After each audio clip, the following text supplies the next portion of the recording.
పేరేం పేరు? వెంకయ్య. ఈ పెంగళ వెంకయ్య జయంతి కార్యక్రమం ఈరోజు మనం జరుపుకుంటున్నాం. ఈయన స్వాతంత్ర్య సమరయోధుడు, భారత జాతీయ పతాకం రూపశిల్పి. మరి ఆయన గురించి మన పాఠశాల ప్రధానోపాధ్యాయులు గారు రెండు విషయాలు మీ అందరికీ తెలియజేస్తారు, అందరూ వినండి. మనకి భారతదేశానికి స్వాతంత్రం రాకముందు మన భారతదేశంలో ఎవరి జెండా ఎగిరో చెప్పండి.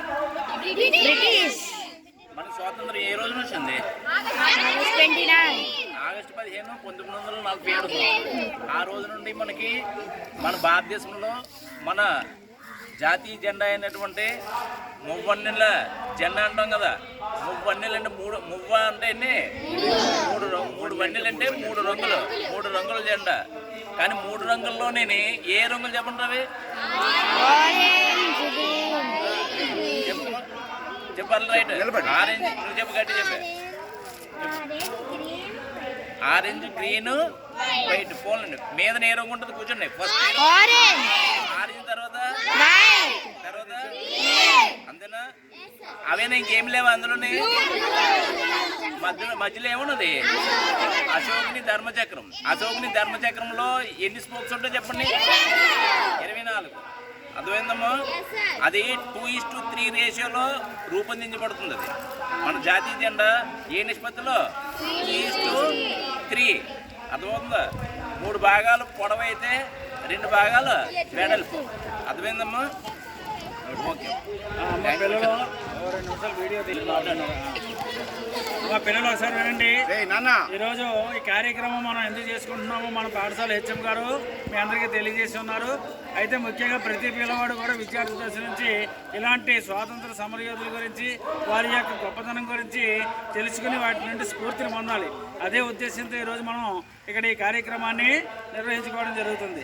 ముఖ్యంగా అసలు భారతీయ జాతీయ పతాకాన్ని ఎందుకు రూపొందించారు అంటే దీనికి ఒక నేపథ్యం ఉంది, దీనికి ఒక కారణం ఉంది.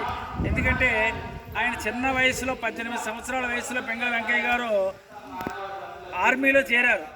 ఆర్మీలో చేరినప్పుడు అక్కడ బ్రిటిష్ ప్రభుత్వ జెండా, జాతీయ జెండా ఉంది. దాని పేరు యూనియన్ జాక్.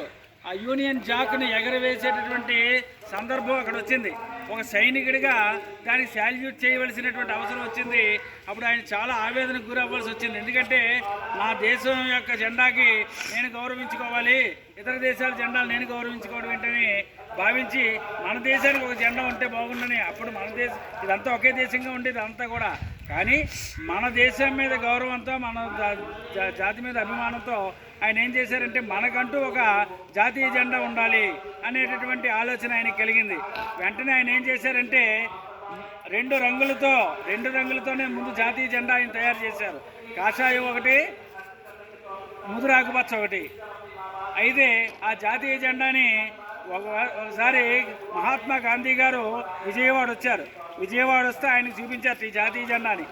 అయితే గాంధీ గారు ఒక మాట అన్నారు, ఈ పైన కాషాయం అంటే హిందువులకు ప్రతీక, కిందన ముదురాకుపచ్చ అంటే ముస్లింలకు ప్రతీక అన్నమాట.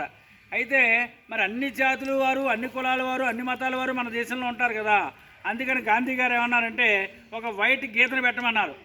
అంటే ఒక తెలుపు రంగు కూడా అందులో సూచించమన్నారు. అంటే ఆ తెలుపు రంగు దేనికి అంటే భిన్నత్వంలో ఏకత్వం. అన్ని కులాల వారు, అన్ని మతాల వారు, అన్ని జాతుల వారు కూడా మన దేశంలో ఉన్నారు కాబట్టి అందరూ కలిసి ఐకమత్యంగా ఏకత్రాటిపై నడవడానికి చిహ్నంగా ఆ తెలుపు చిహ్నాన్ని కూడా ప్రవేశపెట్టడం జరిగిందండి. అయితే దాని తర్వాత ముందు ఒక చెరక ఉండేది అందులో.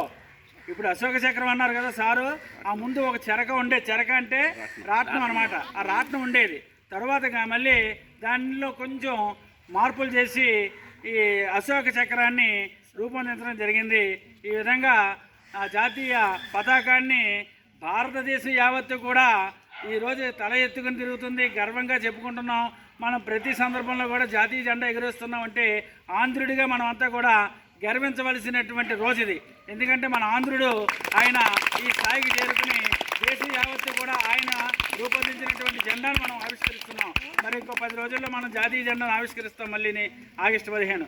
కాబట్టి అటువంటి మహనీయులు డాక్టర్ అంబేద్కర్, వీళ్ళందరూ కూడా స్వాతంత్ర సమరయోధులే. డాక్టర్ అంబేద్కర్, మహాత్మా గాంధీ గారు, అలాగే సర్దార్ వల్లభాయ్ పటేల్, వీళ్ళందరూ కూడా స్వాతంత్ర సమరయోధులు. వీళ్ళందరినీ మనం స్ఫూర్తిగా తీసుకోవాలి. ఒక్కొక్కరిలో ఒక్కొక్క మంచి గుణం ఉంటుంది.